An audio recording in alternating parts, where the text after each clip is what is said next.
Well, in this instance, what's really helpful is that I previously bought a template, so that's where I'm able to get the two little drawstrings that I'm going to use to make a little bow effect. And then I also have the portion that's going to be for the handle. So this is a lot longer right here. And I do have to iron them out because you can see that it's really wrinkled. But once I do flat iron it, it's going to give it a nice shape all the way down. On a sketch trying to decide, do I want the ruffle effect? Like you can see the first image at the top. I really love it with the ruffle and then a little bow tie detail. So really trying to figure out how do I want it to look. You can see over here the ruffle is much smaller. Over here it's more emphasized. So I think sketching out definitely helps out. The quilted texture over here, it looks really nice the way the pins are all lined up. I ended up using my ruler to space out everything. So I used this right here. I know other people, they add an extra piece to their machine. I should maybe try to buy one. That way it helps me not have to take out that extra time from putting every single little clip. But for right now, I just use my ruler to measure out everything. Well, at least when it comes to the spacing, so I know how far in between to put every single line that I'm going to stitch. And I also want to show you, this is actually a really good tip, that instead of having to rethread your machine every single time that you're going to pass something through here, instead grab a little piece of fabric, and what you can do with that is just slide it in between every stitch that you're making. That way you're just able to continue the next stitch. So right now what I'm going to do is cut out this portion right here, and then I'll be able to add it in again. So I hope that makes sense. And I actually saw that in a video, so it's been super helpful for me to use that right now. Show you this one, recording from a different angle. Again, to make the quilted texture, I don't have to keep rethreading. Instead, right here, I'm going to continue my stitch.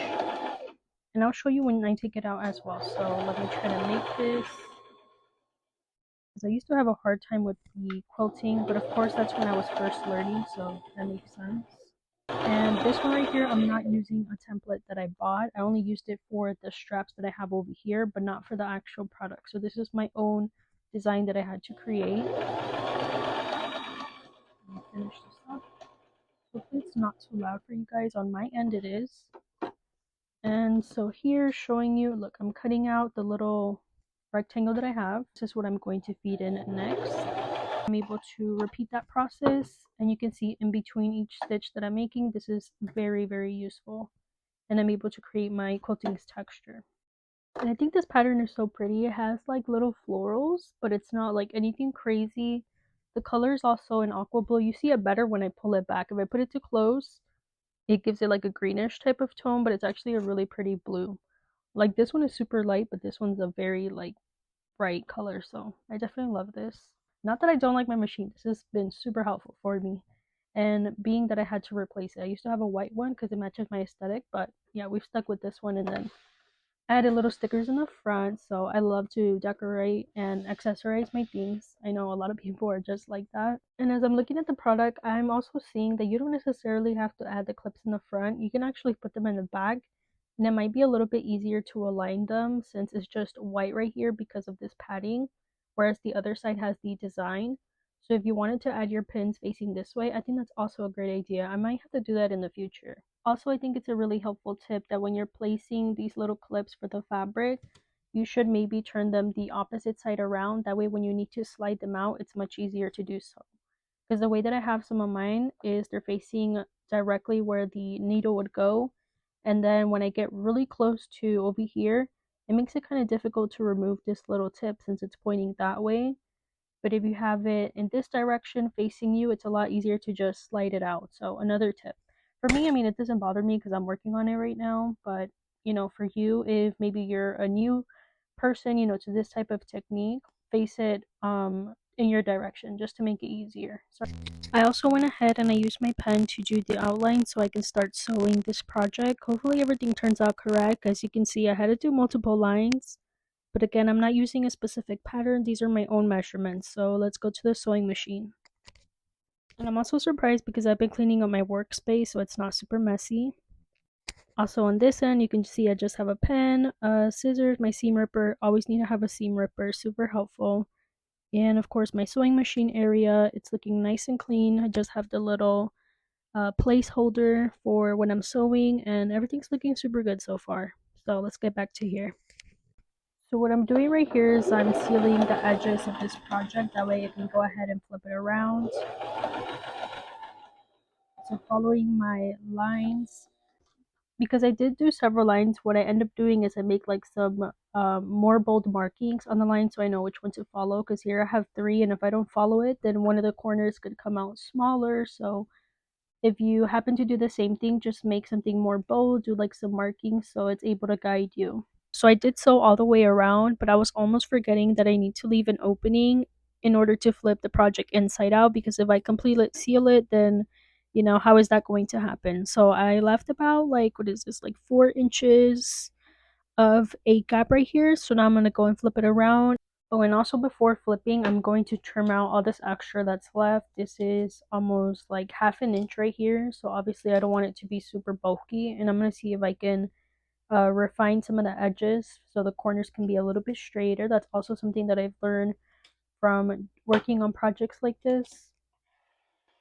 Like with the pouches that I've made, is that if you cut out these little corners, it can make it a little bit better. It's really thin right here. I didn't want to make it super, super close because then it could cause the thread to undo itself.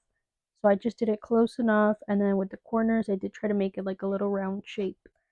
And now to flip my project inside out, that's what I'm working on. This is one of those corners that I was talking about. I'm going to put a pencil in the inner part, that way I can try to poke it out and shape it a little bit better. So same thing for my pouches. This is what I like to do, just poke out that little corner and try to fix up the shape however you want it. You can make it more round by just tucking it in right there. Oh my, you guys, this is looking so pretty. I'm so glad that I did the quilting type of texture, because I almost didn't do it and it would have been just really plain, but this always adds a little emphasis to it. Now what I'm trying to decide, realistically I should have added this in between this layer of fabric with the lining, but I don't have any closure here, so I'm trying to decide then, do I want to do a button? Do I want to do a Velcro to try to attach these two? So just trying to figure out the placement in order to seal the bag. Maybe I should put one of the strings here and then one at the bottom, so that then those two can close together, because obviously I can't have both strings here at the top, otherwise where's it gonna grab onto? So yeah, a lot of going back and forth trying to figure this out, exactly how I'm going to do this. Hopefully everything turns out well though, because I've already put a lot of hours into this. It's my first one that I'm making in this specific style, so that always takes time when you're making it the first time. So let me pick up all my pins because I'm not. And for this part, I'm doing a voiceover because my husband had already gotten home and I'm shy to record in front of him. Though he really doesn't care what I do, he allows me, to just be creative and crafty. And I've told him that I do videos. But anyways, I had to continue with the voiceover. So here I was trying to figure out how to attach the Velcro. I did try to sew it, but for some reason it kept getting caught. I wasn't sure if it had to do with the settings, but I kept leaving a lot of knots even though I retried like 5 different times. So because doing the straight stitch was giving me a hard time with the Velcro, I decided to play around with the settings to figure out if a specific stitch would be much easier sewing something that's a little bit more sturdy like the Velcro. So I adjusted, I think that was the tension. If I'm wrong, just let me know in the comments. I'm not a total pro at this. I just know how to do like a simple straight stitch. And by that time I had to stop what I was doing because I went to church service. But afterwards I did go to the store to buy these little D-clips. It was my first time that I would be using them. Now I already have some clips that I tried to make work out for this project, but these I felt would be too simple or too small. So that's why I bought the D-clips. And also in this portion, I did have to cross stitch the bow tie before sealing off the corners of it. And that was only for the bottom of the bag. For the top portion, I could do that one later. But in this part, I did have to add the bottom one already. So now with my product sealed from the bottom and the sides, now I could continue with the handles. So I grabbed the little D-ring clips because those are the ones that I was going to use. Again, it would be my first time using these, so I definitely had a hard time trying to figure out how exactly they work. I didn't end up using them just because I couldn't get the hang of it, but either way, I'm showing you in this next clip. For the sides, I just ended up putting it through the loops that I had previously made, and for the strap, I wasn't completed just yet, but I was trying to get an idea as to where I would need some more firmness. Again, I did try to use some of the clips that I already had, but these were just different trials that I did, trying to figure out what would make the best product. And that's why I also experimented with removing the straps from the side and instead adding them to the back for extra support. I had just pinned them down in place right now. Remember, I was just trying to get an idea as to what I think would be better, but the loops, I would have to take them out if I decided to go with this method. Ultimately, this is where I stopped for this project because I was still trying to decide and going a lot back and forth. But I did love the bow detail. I think the pattern was super nice. I also love the boxy edge that it has for the shape. But when I do improve it or do list it, I'll let you guys know.